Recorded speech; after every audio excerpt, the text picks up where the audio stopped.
तो प्यारे छात्रों, आज अपन देखेंगे कि तीसरा प्रश्न है वो किस प्रकार का आएगा आपके बोर्ड एग्जाम के अंदर। तो इसके अंदर पहला टाइप लिया मैंने कि परिमेय संख्या 17/8 को बिना लंबी विभाजन प्रक्रिया किए दशमलव प्रशांत में लिखिए। वापस पढ़ रहा हूं मैं इसको। परिमेय संख्या दे रखी है 17/8 को बिना लंबी विभाजन प्रक्रिया किए दशमलव प्रसार शांत में लिखना है। यानी कि आपको एक भिन्न दे रखी है, परिमेय संख्या दे रखी है, इसको आप दशमलव रूप में लिख के बताना है, वो भी बिना भाग दिए। तो उसके लिए एक तरीका है, सिंपल सा, आपको हर में क्या करना है, 10 की घात बनाना है। देखिए कैसे, यहाँ पे जो भी दे रखी है आपको परिमेय संख्या लिख लो 17/8। अब आपको क्या करना है, यहाँ पे जो हर है यानी अंश है 17 और हर कितना है 8। तो जो हर में जितनी भी संख्या है उसका क्या करना है, अभाज्य गुणनखंड। यदि बड़ी संख्या है तो आप इजीली रफ कॉपी में निकाल सकते हैं अभाज्य गुणनखंड। यहाँ पे मैं सीधे लिख रहा हूँ 17 और नीचे 8 है, तो इसको लिख सकता हूँ मैं 2 × 2 × 2, यानी 2 × 2 × 2 करेंगे क्या आएगा, 8 आ जाएगा। तो यहाँ पे आपके घात के रूप में यदि लिखे तो क्या आ जाएगा, 17/2 की घात 3। 1, 2 और 3 है, इसलिए मैंने क्या लिखा, 2 की घात 3। अब यहाँ पे आपको करना क्या है, नीचे आपको हर में 10 की घात बनाना है। और 10 की घात कब बनेगी, जब 2 का गुणा किससे होगा, 5 से। यानी 2 का गुणा जब 5 से होगा तो क्या होगा, 5 × 5, 5 दूनी 10। तो आपको 10 बनाने के लिए क्या करना है, हमेशा 5 से गुणा करना है। अब 5 के ऊपर घात कितनी चढ़ाना है, वो आपको इस 2 के ऊपर घात देखना है। 2 के ऊपर घात कितनी है, 3। तो आपको 5 के ऊपर भी घात उतनी ही लगा के ऊपर नीचे गुणा करना है। देखिए कैसे, या लिखना है, हर में 10 की घात बनाने हेतु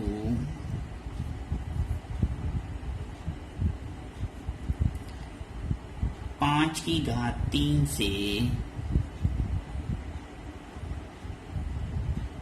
अंश व हर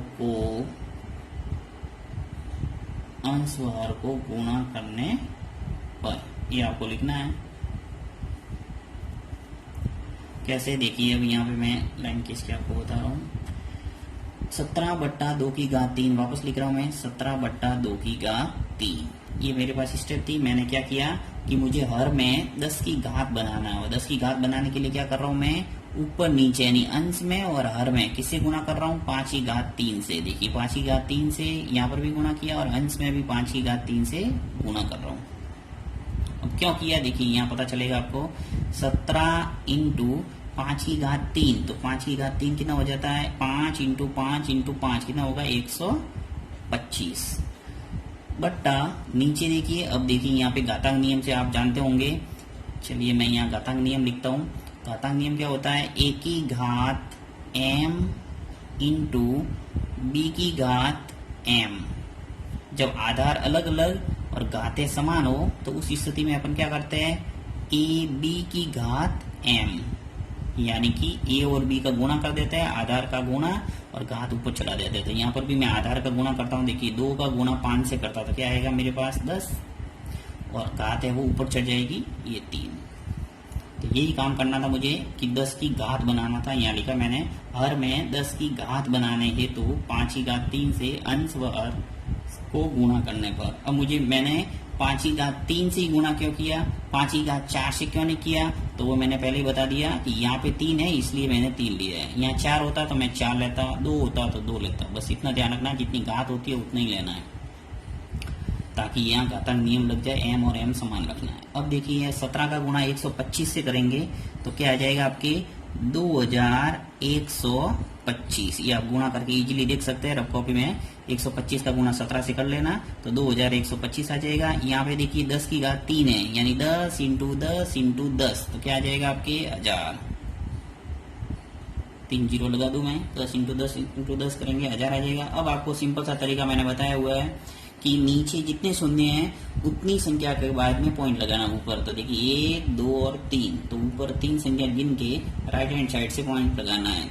तो 1, 2 और 3 यहाँ आ जाएगा पॉइंट। तो यहाँ लगा देता हूँ मैं 5, 2, 1, 3 संख्या हो गई, 1, 2 और 3, यहाँ पॉइंट लगा दो और आ जाएगा 2। तो ये आपके अंतिम आंसर हो जाएगा कि 2.125।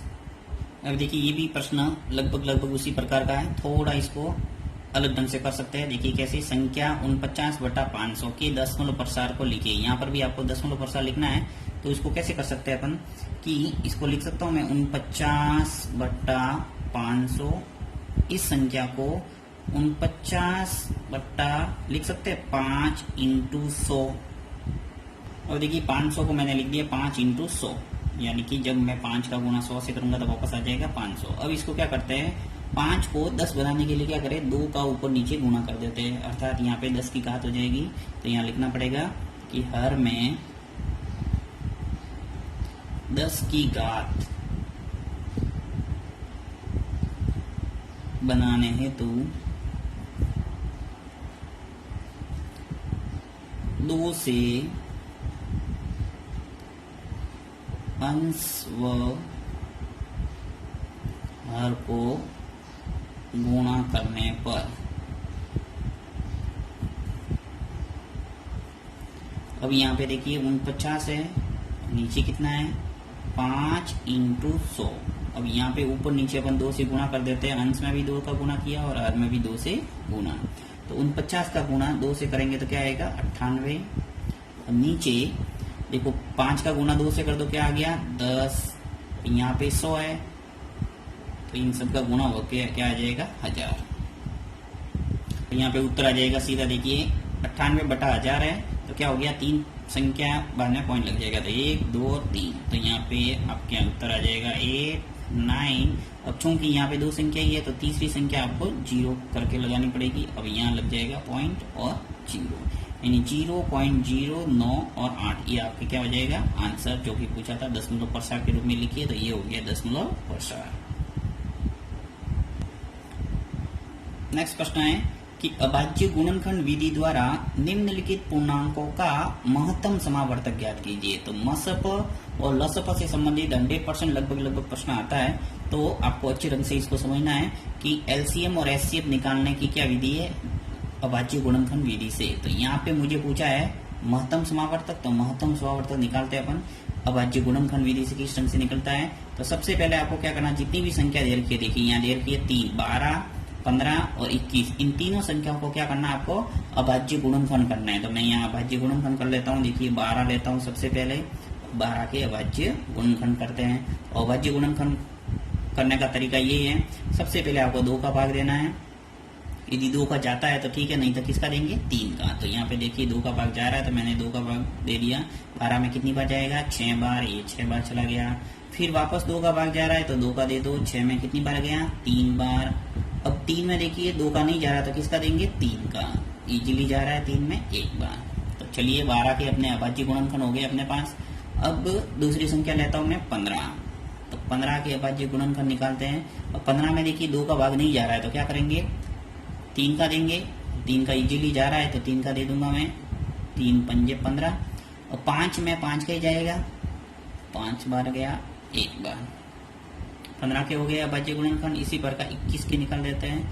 चलिए 21 के, अब 21 के अंदर देखिए 2 का भाग तो जाता नहीं है तो 3 का देंगे, तो 3 का जा रहा है, ये 3 का चला गया, 7 के 21 हो जाएगा और 7 में 7 का ही जाएगा, बाकी किसी का जाता नहीं है, तो ये 1 बार गया। तो इस ढंग से आपके इन तीनों संख्याओं के अभाज्य गुणनखंड निकल के आ गए। अब अपन आराम से इसके महत्तम समावर्तक अर्थात इसका एचसीएफ है वो निकाल सकते हैं। तो देखिए क्या करना है, इसके लिए आपको यहाँ लिखना है 12 के अभाज्य गुणनखंड। 12 के अभाज्य गुणनखंड क्या हुआ 2 × 2 × 3। फिर 15 के अभाज्य गुणनखंड, ये क्या, ये लाइन लिखना है बराबर 15 के अभाज्य गुणनखंड क्या है 3 × 5। फिर 21 के अभाज्य गुणनखंड, 21 के अभाज्य गुणनखंड क्या हो जाएगा 3 × 7। अब आपको पूछा क्या है महत्तम समावर्तक। तो महत्तम समावर्तक के लिए लिखना है कि अतः 12, 15 तथा 21 का महत्तम समापवर्तक। अब देखिए समापवर्तक पूरा लिखे तो ठीक है, या मस भी लिख सकते हैं, या फिर आप इंग्लिश में लिख सकते हैं SCF, जिसे बोला जाता है हाईएस्ट कॉमन फैक्टर। अब देखिए इसका उत्तर क्या हो जाएगा।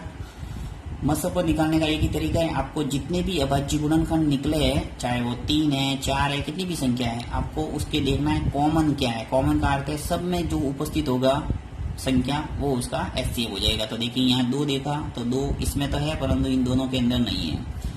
3 इसमें भी है, इसमें भी है और इसमें भी है, इन तीनों के अंदर है, अर्थात 3 के ऊपर गोल घेरा लगा दो। अब इजी रहेगा आपके ये गोल घेरा बना के करोगे तो जिससे आपके गलत बिल्कुल नहीं होगा। तो देखिए तीनों के अंदर था, 5 है वो इस दूसरे के अंदर है, परंतु इन दोनों के अंदर नहीं है। 7 तीसरे के अंदर है तो पहले और दूसरे के अंदर नहीं है, अर्थात ये काम के नहीं है। तो अपने जो संख्या सबके अंदर है वो क्या होगा, HCF। तो इसका उत्तर आ जाएगा 3। तो बहुत ही सरल है HCF निकालना। अब जैसे मान लो 3 कॉमन होता और 2 और होता सब में, तो क्या करते हैं अपन 2 × 3 करते हैं, और 2 × 3 क्या हो जाता, 6। तो उसका उत्तर क्या आ जाता, 6। तो ऐसे भी सवाल आप बहुत सारे किए हुए आप प्ले लिस्ट में जाके देख सकते हैं। बहुत सारे सवाल अलग अलग ढंग से मैंने समझाए हुए हैं, डेस्क वर्क भी पूरी करवाई हुई है एक्सीलेंट की, तो आप समझ सकते हैं उसको। नेक्स्ट प्रश्न है, देखिए निम्नलिखित संख्या को अभाज्य गुणनखंडों की गुणनफल के रूप में व्यक्त कीजिए। ऐसा भी प्रश्न आ सकता है सिंपल सा, जिसके अंदर सिर्फ पूछा है कि अभाज्य गुणनखंडों के रूप में व्यक्त कीजिए। इसमें न तो आपको मस पर पूछा है, न ही लस पर पूछा है। तो यहाँ पे जो संख्या दे रखी है, अगर आपको सिंपल अगर अभाज्य गुणनखंड के रूप में पूछाएगा तो थोड़ी बड़ी संख्या आएगी, जिसके आपके पूरी जानकारी होनी चाहिए, तभी आप निकाल सकते हैं। तो देखिए 3825 है, इसका आपको क्या निकालना है, अभाज्य गुणनखंड। तो 3825 लिख लिया, और यहाँ से कॉलम के रूप में लिख लो, जिस ढंग से लसा पर निकालते उसी पर का अभाज्य गुणनखंड निकालते अपन। अब यहाँ पे आप देखिए इकाई का अंक 5 है, यानी ये सम संख्या तो है नहीं, और सम संख्या होती तो 2 का भाग जाता है, यानी ये विषम संख्या है। तो इसके अंदर या तो 3 का जाएगा या 5 का जाएगा। तो यहाँ पे पहले देख लेते 3 का भाग जाएगा या नहीं जाएगा। तो 3 का भाग आपने यदि विभाजित के नियम पढ़े तो इजीली आपको पता चल जाएगा। देखिए 3 और 8 कितने हो गए, 11, और 11 और ये 2 13, 13 और 5 कितने हो गए, 18। तो 18 के अंदर 3 का भाग जा रहा है, इसका मतलब इस पूरी संख्या के अंदर भी भाग जाएगा। यदि अंकों का योग 3 से विभाज्य है तो पूरी संख्या भी 3 से विभाज्य होती है। ये 3 से विभाजकता का नियम है। तो आप ऐसे भी देख सकते हैं, यदि नियम पता नहीं है तो कोई बात नहीं। अब देखिए 3 का भाग देने की अपन कोशिश करते हैं, तो 3 का भाग जाएगा।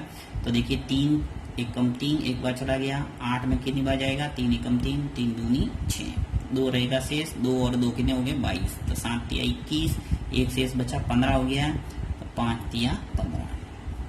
वापस 3 का भाग जाएगा, तो कितनी बार गया, 4 तिया 12, 3 एकम 3, 3 दूनी 6 और 5 तिया 15। अब यहाँ 3 का भाग नहीं जाएगा क्योंकि अंकों का योग है वो 11 हो रहा है। देखिए 4 और 2 कितने हो गए, 6 और 5 11। तो 11 में 3 का भाग नहीं जाता, इसका मतलब 425 में भी 3 का भाग नहीं जाएगा। तो 5 का भाग दे देंगे सीधा, क्योंकि इकाई का अंक जिसका 5 है उसका 5 का भाग पूरा पूरा इजीली जाएगा। तो कितना हुआ, 8 पंजे 40 और 5 5 25। फिर 5 का भाग गया, कितनी बार गया यहाँ पे, देखिए 5 एकम 5 एक बार, और 3 शेष बचा, 3 और 5 35, 7 पंजे 35, 17 बार। और 17 एक अभाज्य संख्या है तो 17 में 17 एक ही जाएगा एक बार। तो इस ढंग से आपके इसके जो अभाज्य गुणनखंड है वो क्या हो गए, 3825 के अभाज्य गुणनखंड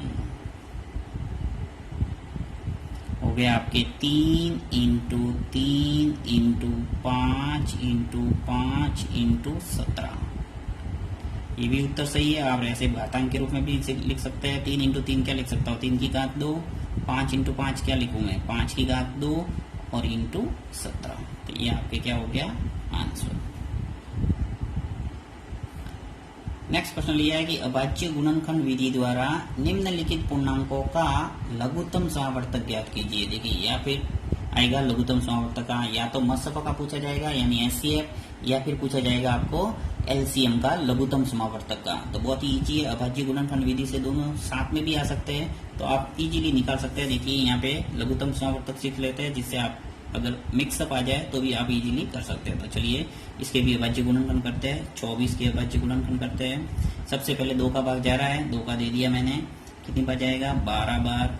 फिर 2 का भाग जा रहा है 6 बार, फिर 2 का भाग जा रहा है 3 बार, और फिर 3 का जाएगा 1 बार। नेक्स्ट 15 के अंदर 2 का भाग नहीं जा रहा है तो किसका देंगे 3 का, तो 3 का दे दिया, कितनी बार गया 5 बार। फिर 5 में 5 का ही जाएगा 1 बार। नेक्स्ट ले लेते हैं 36 के अंदर देखिए 2 का भाग जा रहा है 18 बार जाएगा। फिर 2 का भाग जाने का मतलब आधा करना है, तो ज़्यादा दिमाग लगाना ही नहीं, सीधा आधा आधा करते जाना है। ये 18 का आधा कितने हो गए 9 में 3 का भाग जाएगा ये 3 बार, और 3 में 3 का ही जाएगा 1 बार। चलिए इनके सबके अभाज्य गुणनखंड लिख लेता हूं मैं कि 24 के अभाज्य गुणनखंड क्या निकले 2 इंटू 2 इंटू 2 इंटू 3, तो 2 इंटू 2 इंटू 2 इंटू 3। तो इनको घात के रूप में लिखना हमेशा आपको, यदि लसअप पूछा जाए तो घात के रूप में लिखोगे तो आपकी इजी होगा, निकालना गलत नहीं होगा बिल्कुल। तो देखिए यहाँ लिख लेते हैं 2 की घात 3 इंटू 3। 1 2 और 3 था तो मैंने क्या लिखा 2 की घात 3। फिर 15 के अभाज्य गुणनखंड,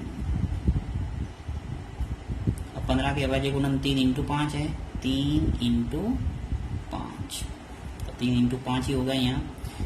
फिर 36, तो 36 के अभाज्य गुणनखंड, 36 के अभाज्य गुणनखंड क्या हो जाएंगे 2 इंटू 2 इंटू 3 इंटू 3। तो इसको भी घात के रूप में लिख सकते हैं ऐसे, देखिए 2 इंटू 2 यानी 2 की घात 2 लिख सकता हूँ। फिर 3 इंटू 3 है तो 3 की घात 2 लिख सकता हूँ। अब यहाँ पे निकालते हैं अपन इनका लसअप। तो देखिए लसअप निकालने के लिए क्या करना है, चलिए मैं इसको शॉर्ट कर लिख लेता हूँ। एलसीएम ऑफ ब्रैकेट के अंदर लिख लेता हूँ 24, 15 और 36, इन तीनों का क्या निकाल रहे हैं अपन एलसीएम। और एलसीएम निकालने के लिए करना क्या है, देखिए आपको जो संख्या आपको अभाज्य गुणनखंड के अंदर मिली है वो सब एक साथ लिख लो। ये नया तरीका बता रहा हूँ मैं आपको ताकि गलत नहीं हो बिल्कुल। जैसे 2 दिख रहा है यहाँ पे, देखिए इन सब के अंदर कहीं भी आपको एक संख्या नजर आ रही है 2, तो यहाँ लिख लिया 2। फिर इंटू का निशान लगाना है। फिर देखो एक दिख रहा है 3, तो 3 भी लिख लो। फिर इंटू, और एक दिख रहा है मुझे 5, तो ये 5 लिख लिया। अब आपको करना क्या है, प्रत्येक की यानी प्रत्येक संख्या आपने ले ली, 2 ले लिया, 3 ले लिया और 5 ले लिया। जो अभाज्य गुणनखंड के अंदर आपको अलग अलग संख्या नजर आ रही, जैसे यहाँ और 7 नजर आ रहा था मैं 7 लेता, यानी जो जो संख्या दिख रही थी अलग अलग वो सब ले ली। 2 भी दिख रहा था मुझे, 3 भी दिख रहा था और 5 भी दिख रहा था, बाकी 2 3 सेम ही है। अब आपको क्या करना है, उच्चतम घात लेना सबकी, यानी 2 के ऊपर घात 3 है, यहाँ 2 के ऊपर घात कितनी है 2 है, तो यहाँ 2 के ऊपर घात आ जाएगी 3, यानी उच्चतम घात लेना है प्रत्येक संख्या की, इस बात का ध्यान रखना है। अब 3 है, यहाँ 3 की घात 1 है, यहाँ 3 की घात 1 है और यहाँ 3 की घात कितनी है 2, तो यहाँ 3 की घात कितनी आ जाएगी 2। और 5 अकेला ही है और ये 5 की घात 1 ही है, जो भी बड़ा होगा तो 5 की घात 1 हो गया।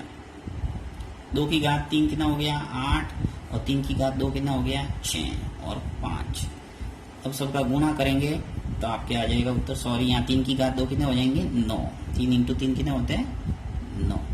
तो गुणा करेंगे, देखिए क्या हो जाएगा, 8 का गुणा कर दो 5 से, 8 बन जाए 40, और 40 का गुणा 9 से करेंगे तो 9 चौके 36, यानी 360, ये इसका आ जाएगा एलसीएम।